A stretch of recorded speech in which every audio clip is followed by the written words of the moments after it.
The Supreme Court on Tuesday stayed the implementation of the 3 new farm laws till further orders and constituted a 4-member committee to listen to the concerns of the farmers and to make recommendations in order to resolve the issue.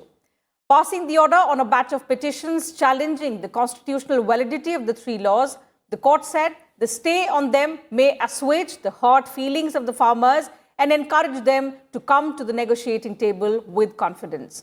The bench, headed by Chief Justice S.A. Bobde, also noted that negotiations between the farmers' unions and the government have not yielded any results so far, and the constitution of a committee of experts in the field of agriculture to negotiate may create a congenial atmosphere and improve the trust and confidence of the farmers. The committee shall, upon hearing the government as well as the representatives of the farmers' bodies and also the other stakeholders, submit a report before the Apex Court containing its recommendations. The top court has asked the committee to hold its first sitting by the 22nd of January and submit its report to the court within 2 months from the date of its first sitting. So will the Supreme Court's intervention and the expert committee be able to resolve this deadlock? This is what we will discuss on The Big Picture today. Joining me on the program are Mr. P. Chengal Reddy, Chairman, Federation of Farmers Associations, Dr. M.J. Khan, Chairman, Indian Council of Food and Agriculture, and Mr. Sandeep Das, Agriculture Expert, Research and Policy Analyst. Thank you, gentlemen, for joining me on this edition of The Big Picture on Rajya Sabha TV. Mr. Reddy, let's begin the program today with your response to the formation of the committee by the Supreme Court.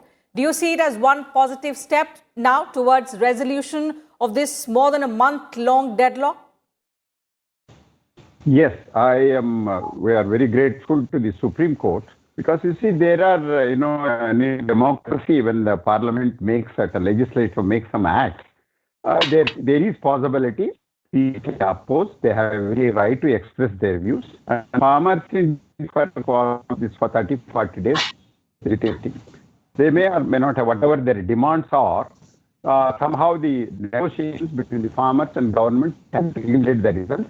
Now the court has come forward, appointed a committee, and whatever the committee suggestions, let us remember, committee suggestions are all recommended, and the government and the court will look into 2 aspects. One is a legal aspect, which is totally separate, constitutional aspect, whether the parliament has a right to pass such bills, and whereas here in this particular issue, apart from the MSP issues and agitation by the Punjab and Haryana farmers on rice especially and the procurement and MSP, there are 90% of the farmers other than farmers like horticulture, spices, commercial crops and all that.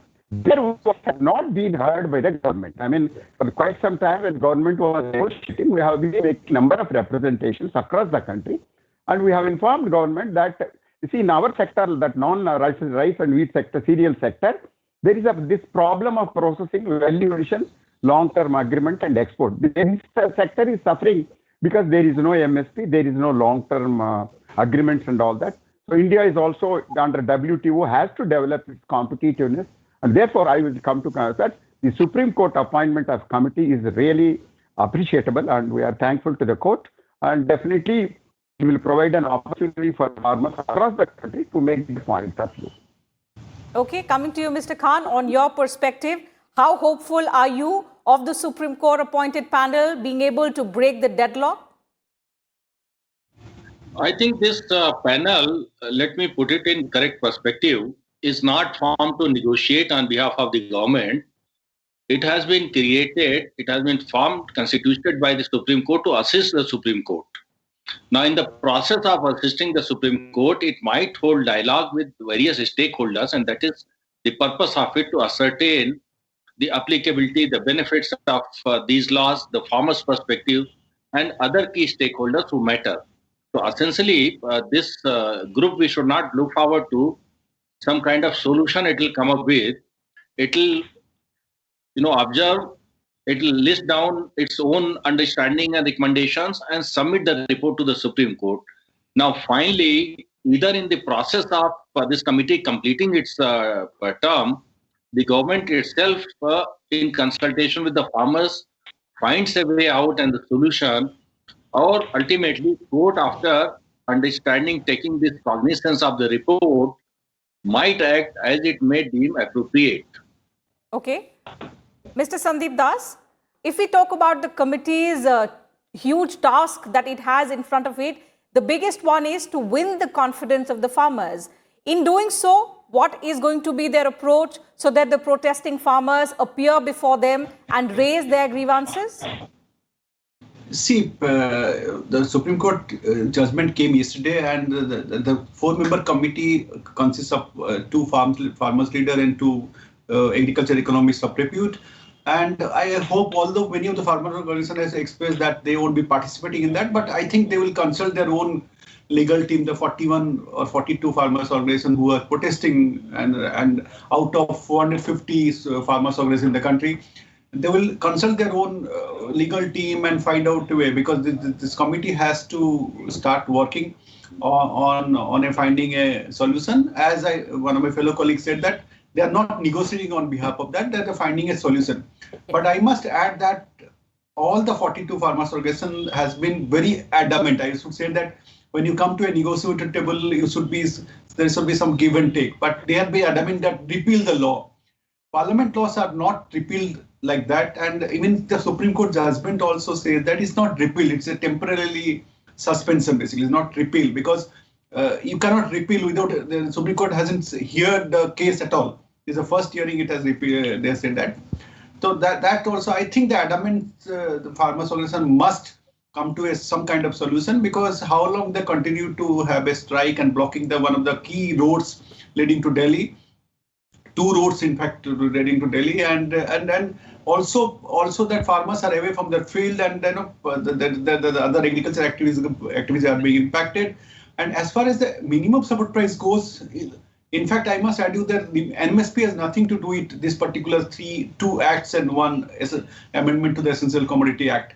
MSP is the administrative order, and as a person, as a researcher, I must tell you, no government, I must tell you, all the farmers may not agree that no government can provide MSP a legal guarantee. There are a lot of issues we can debate about that altogether, but there should be some kind of assurance. Although government has given written assurance during the negotiation 8 and 9 round of negotiation that MSP operation will continue in Punjab, Haryana as used to happen for rice and wheat. So that should satisfy the farmers, and because I must tell you that if you look at the data today of the rice and wheat procurement, paddy procurement, which is already completed in Punjab, Punjab has been very phenomenal success. Almost like a huge procurement has taken place by FCI. But we need to find a long-term solution to this problem of price fluctuation and all. Certainly, and we'll take the discussion forward on what the possible solutions can be. But Mr. Reddy, coming back to you now, the committee has been formed. The Supreme Court said this in its order, that the purpose behind appointing this committee is to assuage the concerns of the farmers, to win their trust, and so that the resolution can be in sight. Now, for the process to move ahead, it is important that the farmers cooperate with this panel. Since the panel was announced yesterday, we've been hearing there are several unions which say that the committee has members who are pro-government, and that's why they will not cooperate, they will not appear before this committee. So how will this panel now going ahead address this criticism, ensure that they are neutral and win the trust so as to make them come to the talking table at least? See, initially there were some miscalculations on the part of Government of India. See, they invited this so-called some 30-40 farmers leaders who are supposed to be sitting there in Delhi. I am being an activist. I am not aware of these farmer leaders. How come there are 35 40 farmers leaders all from Bihar? So, I mean, I am not finding fault with anybody claiming to be a leader and all that. First of all, here we must look at this. Getting concerned, as Mr. Das said, it is simply they are refusing. See, let us look at the negotiations that happened.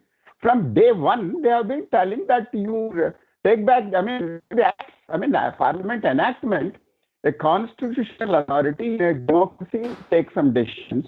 And some people sit and then they form a committee, and government, out of courtesy, they invite them, and simply they have the audacity to say, you take back the laws. What is this? I mean, This is not, it's a very, very funny situation. I don't want to comment on what went wrong, but what is absolutely, I don't have invited them.